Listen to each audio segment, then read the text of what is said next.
Thanks. Mrs. Block. Thank you, Chair. I have 5 minutes. I'll keep my questions pretty tight because I do want to share my time with my colleague, Mr. Genuis. Prior to 2019, how many purchases over $4 million were referred to Treasury Board Secretariat by Global Affairs Canada? A follow-up question in writing. Okay, you'll provide that to us? Yep. Thank you very much. Between 2019 and 2022, how many requests were received by Global Affairs Canada to Treasury Board Secretariat over $4 million before the policy changed? So any sort of how many transactions exceeded their limits, I'd have to come back with an answer. So in essence, a policy was changed in 2022, but you don't have the numbers to give us to demonstrate perhaps why the limit had to increase from 4 million to 10 million. So two separate things. The transaction limits are reviewed on a regular basis. Right. And then the policy was updated. Those two weren't tied. You're asking for specific how many transactions exceeded those limits. I don't have that information with me here today. So you're saying the raise in the limit was not tied to the number of requests TBS would have been receiving over that $4 million threshold? So the business case would have been related to not just the transactions, but also a market analysis, a look at the increased inflation.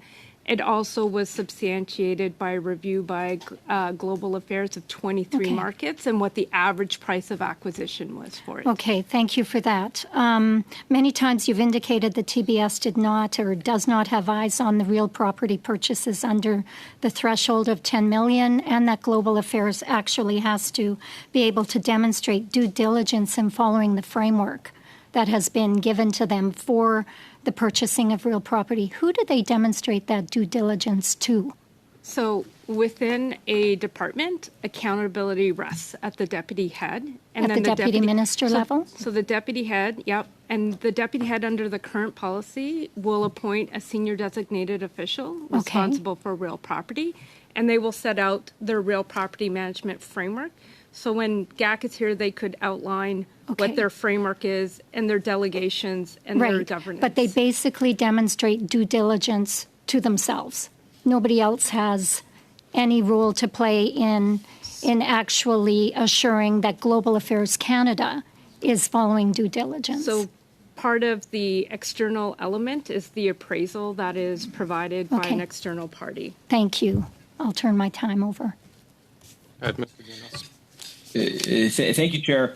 In terms of cost to taxpayers, it's important to underline that we haven't sold one residence and purchased another. We currently have two Consul General's residences in New York, each of which have very substantial carrying costs. Tom Clark was apparently so keen on a new luxury condo that they bought that condo before even listing the existing property with no guarantee that it would sell at an acceptable price. In general, as it relates to the Treasury Board policy, would you say it's a best practice to secure a buyer for the first property before purchasing the second? So our policy doesn't speak to sequencing. Our policy speaks to making decisions based on the full life cycle costs. So the sequencing and how that is determined would be set out within the department. Okay, do you think it's common sense that we don't need two Consul General's residences in New York, and that you need to make sure that you're going to be able to sell the first at an acceptable price before you purchase the second, and also that you don't want to be responsible for very significant carrying costs for two properties on an ongoing basis? Would that seem to you like common sense?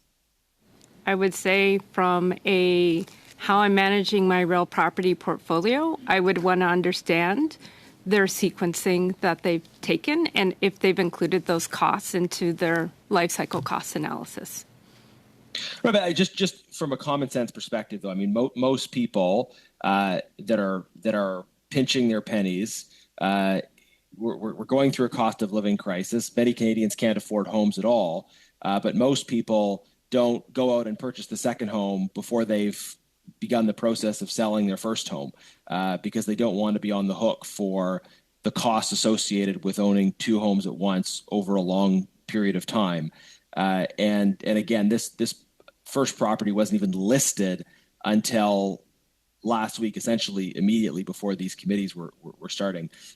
Shouldn't the government of Canada apply these common sense, real world insights to their decisions around real property? I think I would want to understand from GAC officials when they started the process to ready the property for disposition and how that figured into their strategy around the replacement of the official residence. Thank you very much. All the way from sunny Windsor, Mr. Kuzmierczuk. Thank you very much for that enthusiastic introduction, Mr. Chair, and very accurate. 99.99% of the questions that I have are actually directed towards GAC because GAC holds pretty much all the cards and all the answers to the questions that we have here.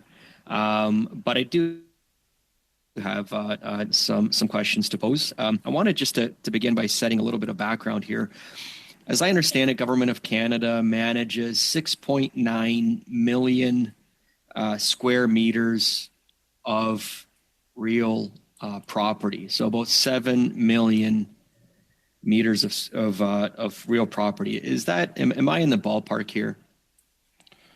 Mr. Chair, I can answer that question.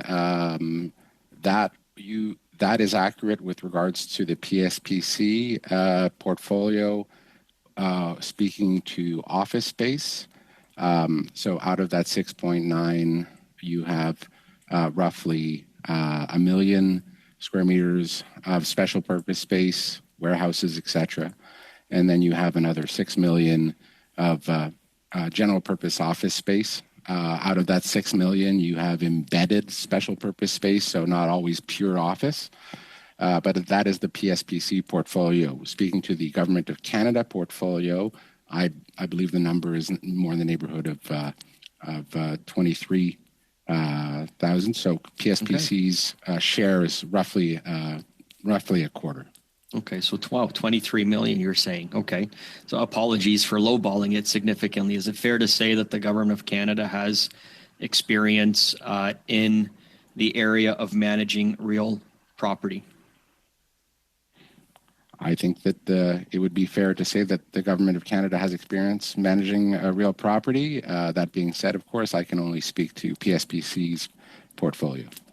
Okay, I wanted to talk about some of the protocols and rules around the management of real property, including the directive on the management of real property, which states that acquiring property must be done in a manner that is fair and aligns with commercial real estate practices.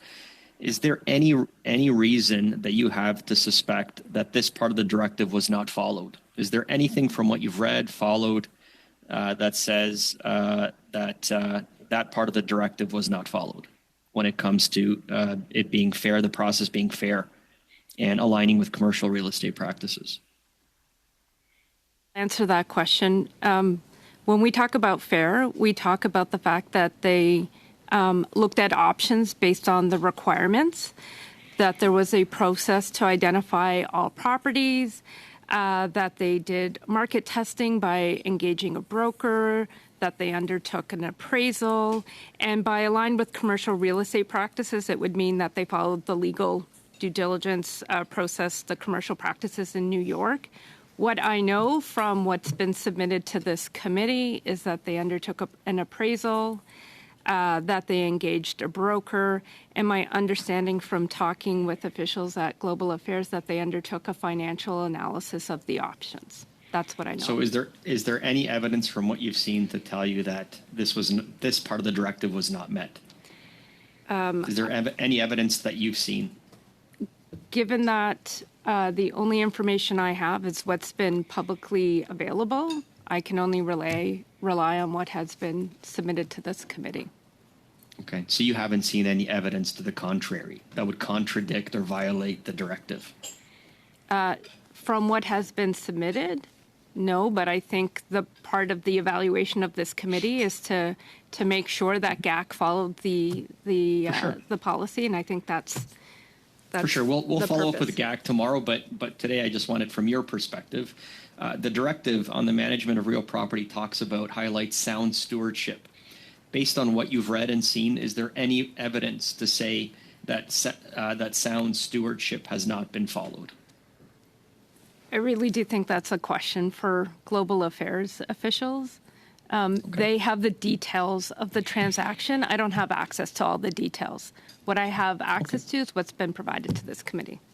Right. I'm just asking you based on what you've seen. Based on what you've seen, has sound stewardship been followed from what you've seen? I appreciate the question. I really do think global affairs officials need to answer that question. Thanks very much. Okay. We'll go to you, Mr. Brock, please.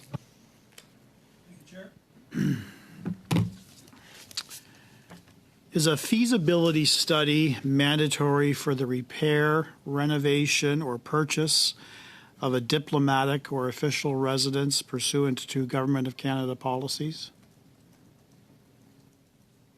Now you're testing me, but I would say if you're making a renovation, you would undertake an analysis, like it would be a project. So you would do the normal pre-project definition options analysis before you would get into Okay. the actual implementation. So in relation to the existing property owned by the Government of Canada at 550 Park Avenue, before the decision was made to purchase West 57th, was a feasibility study prepared in relation to that transaction?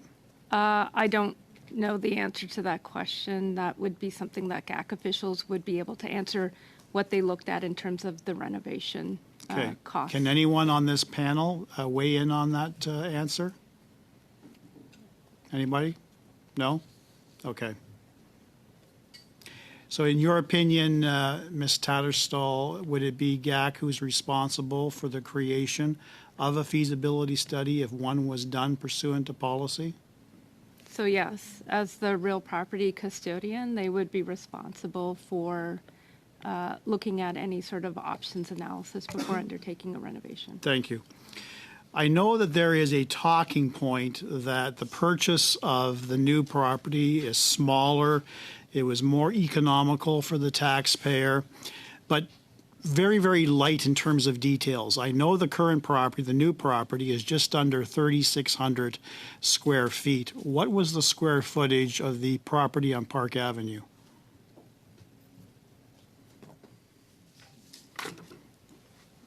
Anyone have an answer to that? I don't know.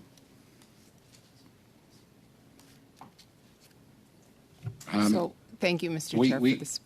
Oh, Thank sorry. you. Sorry, Mark. I'll Thank you, defer Mr. to my colleague, Director General. Go ahead, Linda. Thank you, Mr. Chair, for the question. The subject property at 550 Park Avenue was 3,873 square meters. 3,800. 873. So the new property is around 200 square feet or square meters less. Would that be your understanding? Correct. Okay.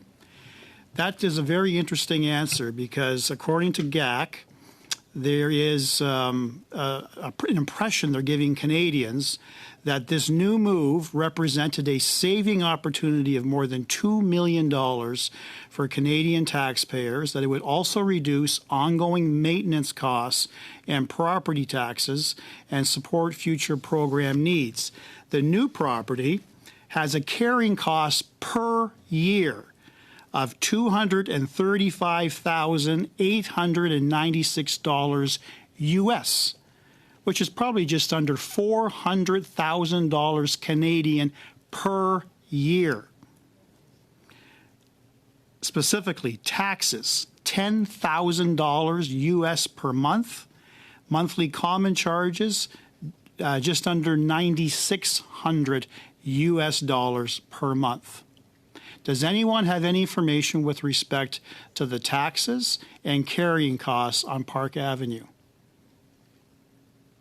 Anyone? No, I don't have access to those. I don't think PSPC would either, but I would expect that when they did their life cycle cost analysis, that the operating costs of both properties would have been taken into consideration. The annual cost for this new property is more, and we just heard one of our colleagues from Frederickton, New Brunswick, is more than the actual purchase price of properties in her hometown. Do you not think this is a real problem with the government of Canada, that the taxpayers, we are paying out over $400,000 Canadian per year just to allow Justin Trudeau's buddy to live in luxury in Manhattan? Is that acceptable to you as a taxpayer? Not only are you civil servants, you're taxpayers. Is that acceptable to you? So again, what I would say is that the official residence is acquired to support a mission in New York. So the requirements for that would be established by GAC pursuant to their legislation. So they acquire that to achieve their mission results in New York. So I don't have anything further than I can say Sky's the to that. limit, I guess, so long as it meets the mission's needs. That's what I'm hearing as a taxpayer. So No. long as it meets the mission needs, It the is cost be damned. so consistent with Treasury Board policy. It is a balance. Best value is a balance between the real property meeting the operational requirements with the cost of the acquisition and the maintenance over the life cycle of the asset. Thank you very Those are the much. questions I have. Thank you. Mr. Jory, to finish up, please. Thank you, Mr. Chair. Really don't have any more questions for TBS and PSPC, but I'm really looking forward to tomorrow's meeting when we start with GAC and talk about the real need. What was the need? What drove the need? When was this identified? How long did it take? What is the process? What at least is clear to me is that there were guidelines established by TBS. It's very clearly documented, and those has been communicated to many departments, and there are thresholds available. It is our job tomorrow to ask whether those were followed and question on that one. When I look at the document that's provided, 21 different properties were looked at. At least 12 of them looks like they're within threshold or below the threshold, and it looks like from the document that's provided, the choice that was selected, at least it's the cheapest one. And it yields the lowest dollar per square footage among all the choices. The questions around the previous residents, I think it's a valid question for us to get an understanding. Based on the document that's been given to us, it looks like the carrying cost, the difference between the carrying cost and net present value over a period of time yields at least $7.4 million in saving, which is equivalent to the price of somewhat close to the price of the condo. Those are the good questions that we're going to look forward asking, and and we'll be asking around the guidelines around valuation, both from the previous as well as the new. And probably it's a good question to ask, as far as sequencing, whether the cost of the sequencing were taken into account when the total net present value were calculated. So really, thank you, TBS, thank you, PSPC, for coming in and highlighting the guideline and your role into this. We're going to have a lot of good questions to ask GAC tomorrow. Thank you. Great. Thank you, Mr. Jory. Before we break up, there was a question of Ms. Vignola's earlier request about the appraisal. Correct me if I'm wrong, but I think everyone's agreed that we'll ask for the appraisal. It'll come to the clerk, the analyst, and the MPs and associate MPs. Yes. Is that correct, everyone? Yes. Associate MPs specifically, like my colleague. Yeah. I'm hearing no over there. Associate MPs. Could you just... Okay, while the Liberals are redeciding, and Ms. Vignola. Go ahead, Ms. Vignola. Je sais pas si I don't know if time has done a number on my ears or if I just missed a few words, but what I'm hearing is this would be for MPs and then associate members, non-associate members, only committee members? OK. So et les... These are associate members only, no staff. Right. OK. Yeah, that's it. OK. And I'm acknowledging that, Michael and, Larry are associate members. They've been in this committee. So we're fine with that? Great. Ms. Bouchard, I started asking before, is it right now, is the appraisal only in English, or is it English and French? Le rapport d'évaluation est tout. The appraisal is only in English currently. Wonderful. I think the committee was asking for it within 21 days, so consider that ordered. So we'll expect that to the clerk within, 21 days of whatever noon is, 21 days from now. Thank you very much. Just one question. Yeah. There seems to be. Can we get clarification? It's the clerk of the committee or the law clerk that we're sending this to. Traditionally, what we've done. We've sent it to go to the clerk, and she will send it to the analysts and the MPs. Okay. She will no. Well, we will go to your office to review it, not send it. No, my understanding was going to go to the MPs. Is that not what was agreed? No, it was agreed that we will go to your office and we'll review it over there. J'avais en effet compris qu'on irait au... I also understood that we would go to the office with no notes, no phones, so that we could look over the documents in person. I understood that as well. This would ensure confidentiality and would also ensure that no leaks. That's how I mime it, leaks.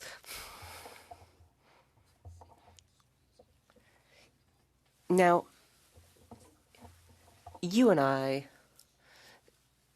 have no doubt sold a property in our lives or known someone who has sold it. And there's a question of the municipal assessment versus the sales price. Everyone, of course, hopes that they will sell at a price that exceeds the assessment. That's what we hope for in this case as well. But if info gets out that one person doesn't care about a certain renovation, but another person really wants it, that could feed into the negotiation process for this sale.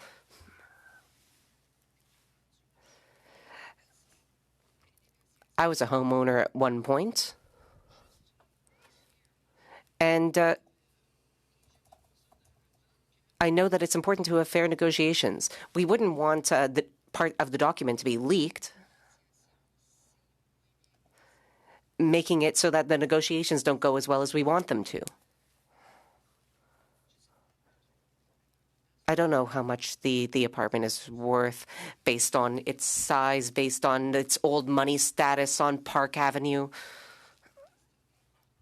based on its heritage nature. I imagine it would have a pretty high value. But I would be very uncomfortable if a leak got out, which influenced the negotiations about the price of the apartment.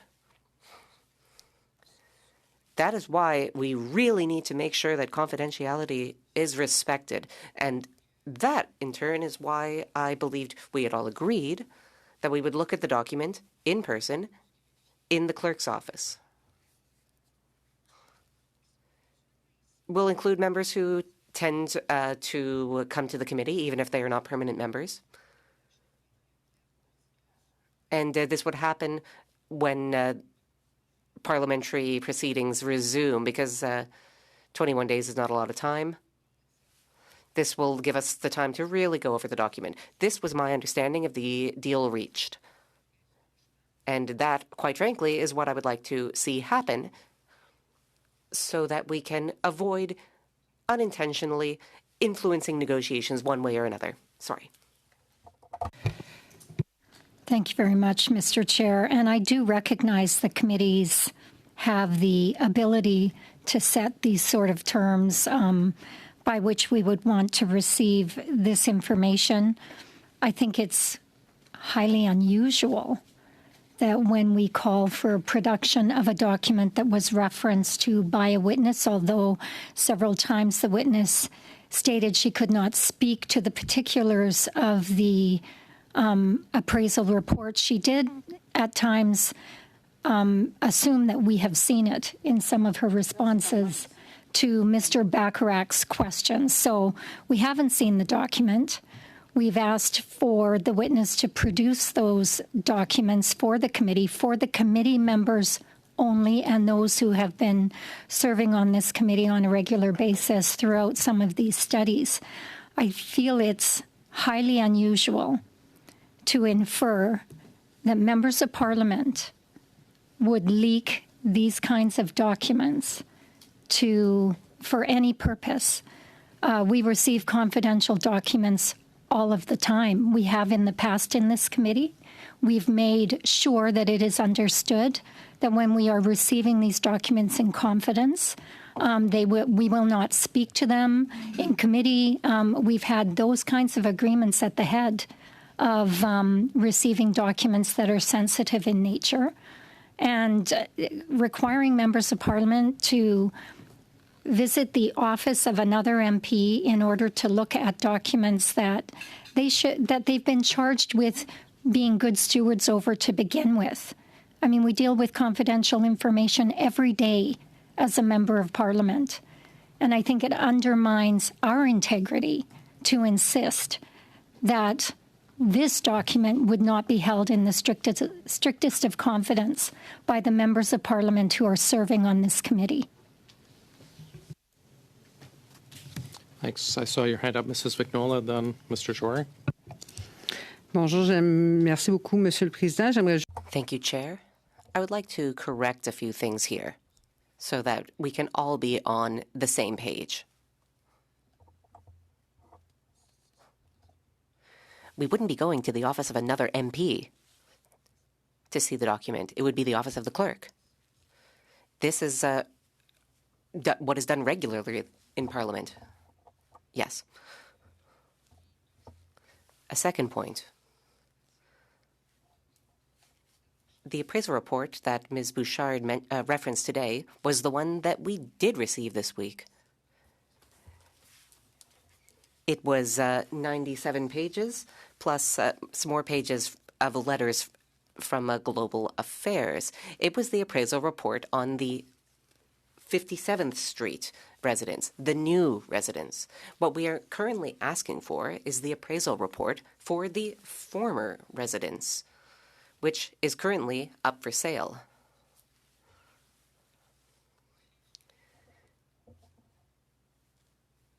Yes, very frequently, we do work with confidential information.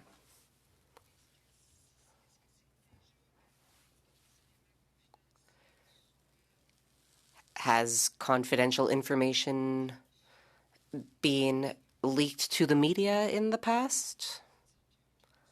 Well, in the past, there have been a few surprises, I'll put it that way, to be polite about it. When we get documents by email, I mean, I keep my personal email and my MP email separately. No one touches my personal emails. My employees know that well. I need to know what my constituents are saying, whether they're in a good mood, a bad mood, what they think about a given act. I would certainly not want an employee wishing to help me manage my emails to accidentally stumble across a confidential document. But this is how I manage my emails. I don't know how everyone does it. I don't know how things work in other offices. I'm not about to say that my colleagues can't be trusted. No, on the contrary. I know the way I do things. No one goes into my emails. I'm normally a permissive person, but when it comes to my emails, I'm very controlling. Very. I don't know if that's the case for everyone. It is in that perspective that I have certain concerns about a possible leak, that someone might accidentally come across a document and that person might not be entitled to view it. This could happen for any number of reasons.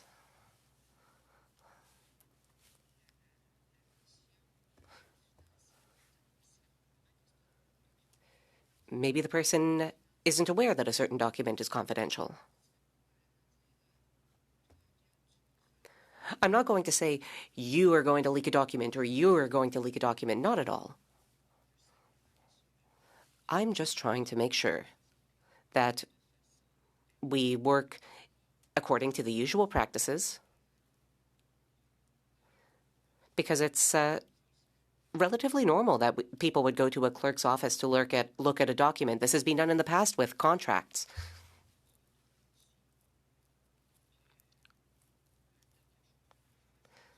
The last thing I would want would be to insult anyone. That's not how I do things. That's not how I'm going to do things.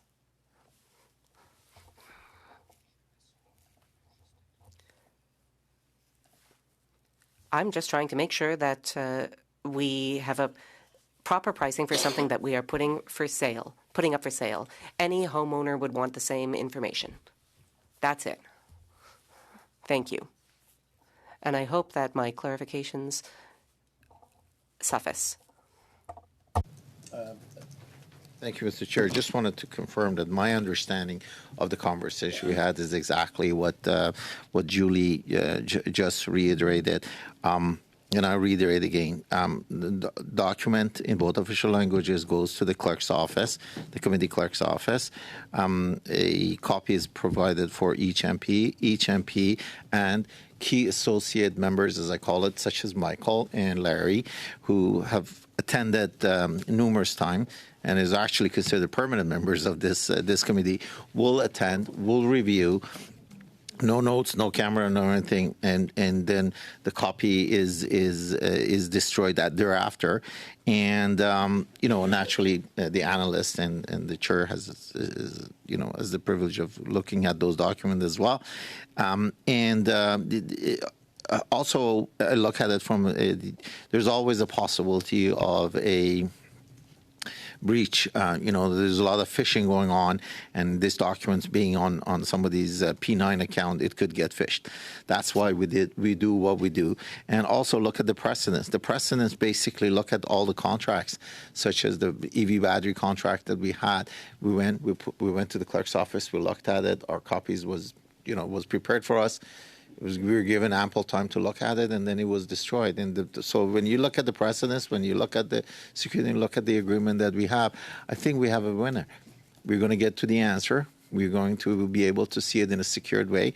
It's going to be in both official language. It's going to be in the clerk's office, and it's going to give the answer to the questions that we have. Win-win. Mr. Barr? Thank you.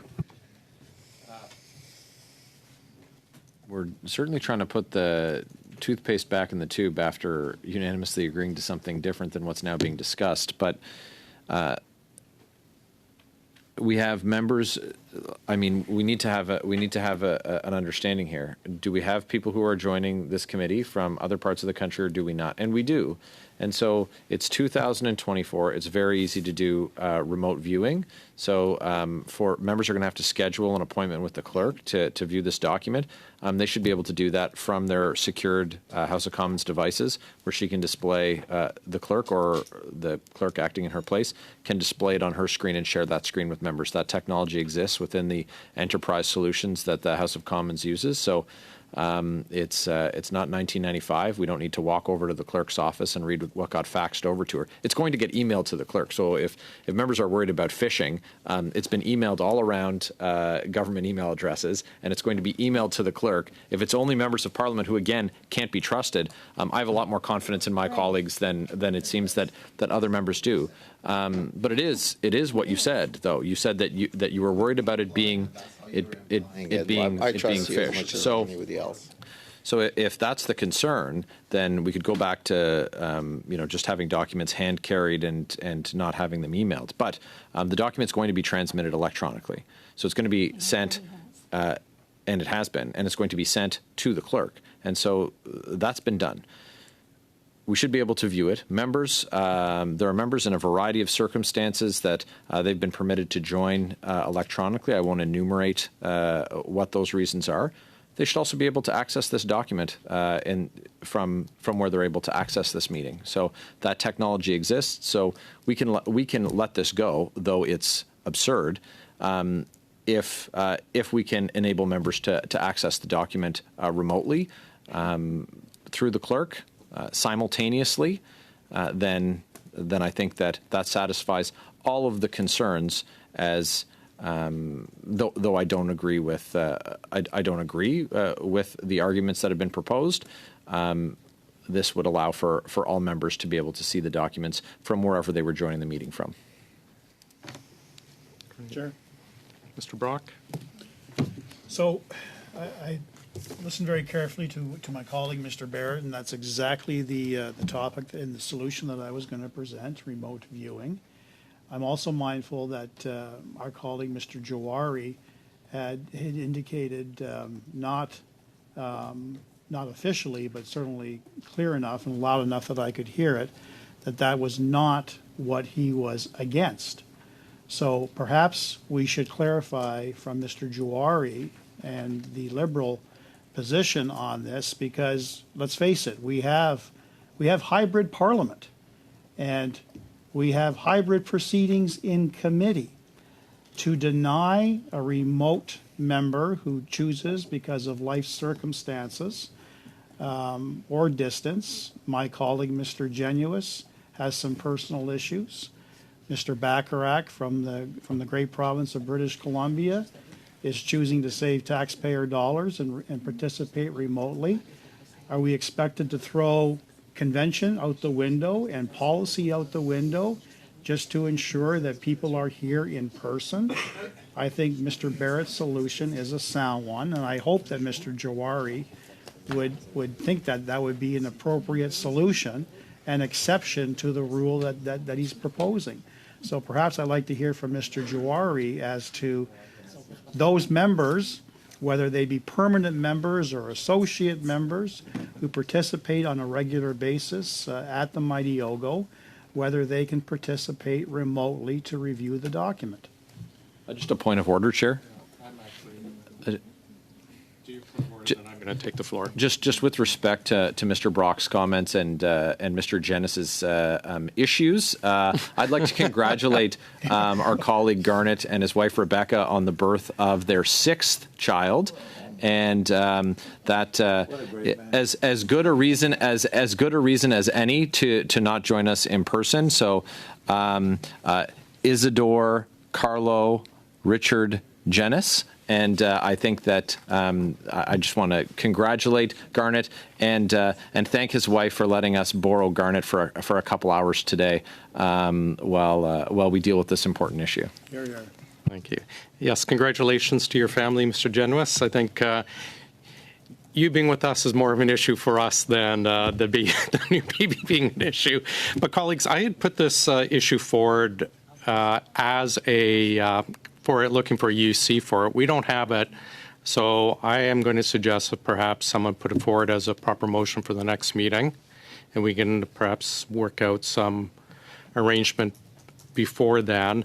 I would have to agree with some issues brought up. It's unfair to Mr. Bacharach, Mr. Genuis, anyone else who is not coming in person to not have access to it. So perhaps we can get it as a proper motion for. I'm going to adjourn, Miss. Go ahead. J'ai une toute petite question. I have a small question. I just want to check something.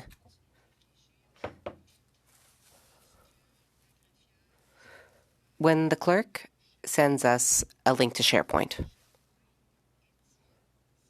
is SharePoint secure, confidential, impenetrable to the public? Sent. For example, when we order documents, those are considered public unless deemed confidential. So some of the SharePoint that we received over the years has been pre-decided by us in advance to be confidential, not to be shared. Others, if it's too large to do the usual PDF and it's done as a SharePoint, if it's an order for documents, they're considered public.